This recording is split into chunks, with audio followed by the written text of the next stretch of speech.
Hey guys, Matt here. This is my review of Lone Survivor. This movie is directed by Peter Berg, who previously directed Battleship. This movie stars Mark Wahlberg, Taylor Kitsch, Ben Foster, and Emile Hirsch. Lone Survivor is the story of a mission back in 2005 called Operation Red Wings.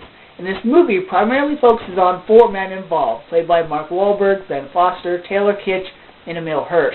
And if you didn't know about this real-life story, then I would definitely recommend checking this movie out because it shows you in great detail what happened.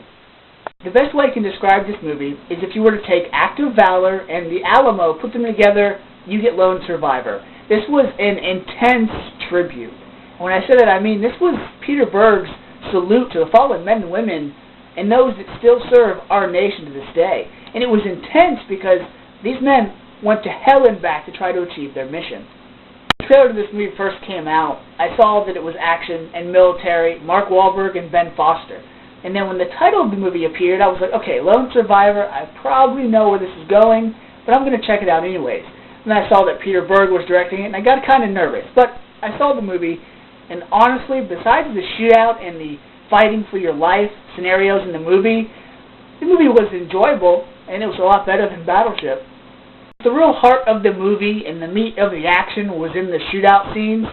I'm going to really gloss over the plot because the rest of the plot besides the middle of the movie fall by the wayside. As far as the acting goes, Mark Wahlberg did a really good job. So did Ben Foster. I really felt that Ben Foster, of the 4 guys during the shootout scene, was the standout. Taylor Kitsch and Emile Hirsch just were there, but they were really minor characters. I mean, you kind of forgot about them until they showed them again on screen. But Mark Wahlberg did a real good job. Ben Foster did as well. And I've got to say, the action in this movie was great. There's some scenes where they fall down the side of a mountain that were intense. And there's some scenes in this movie that are hard to look at, and that's one of them. I can only imagine what the stuntmen had to go through to complete those scenes because they looked so realistic. Also, the emotion of the movie, that's where it's at. Unfortunately, you don't really care for any of the characters only because you don't know enough about them. You're not introduced to their backstories or whether they're best friends or they just met the day before. You don't really know because the movie doesn't show you any of that. So whenever somebody gets hurt, you just see them as Max Payne, John Carter that gets into the wild, and Ben Foster getting injured. You just see them as good guys. So whenever somebody gets really hurt, you're like, ooh, another good guy got hurt. And that was it. It was intense and realistic. Now I'm going to get to my problems with the film. First off, the title, Lone Survivor. How are you going to make a trailer showing all 4 guys and call it Lone Survivor? Had they just called it Survivor, Survival, or Survivors, I would have been okay with that. And then you have the opening, where you show one of the soldiers, and then it kind of flashes back to 3 days earlier, and then you get your movie. They shouldn't have done that, because that kind of tells you, hey, this person makes it, the rest of them don't. And then also you have Eric Bana in this movie.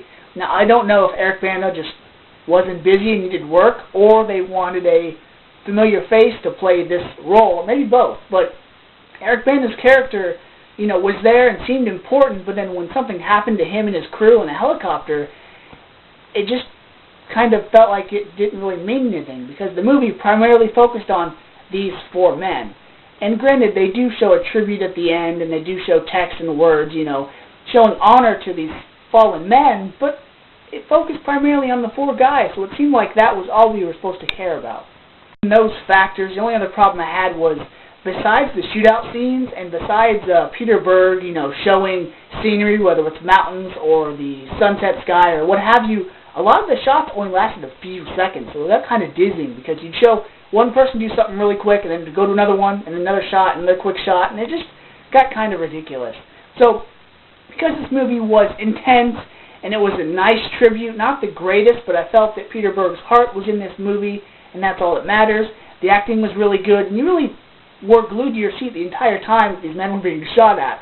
So because of that, I'm going to give Lone Survivor a B. This wasn't the best military movie, but it was really engaging at times. So, until next time, guys, see ya.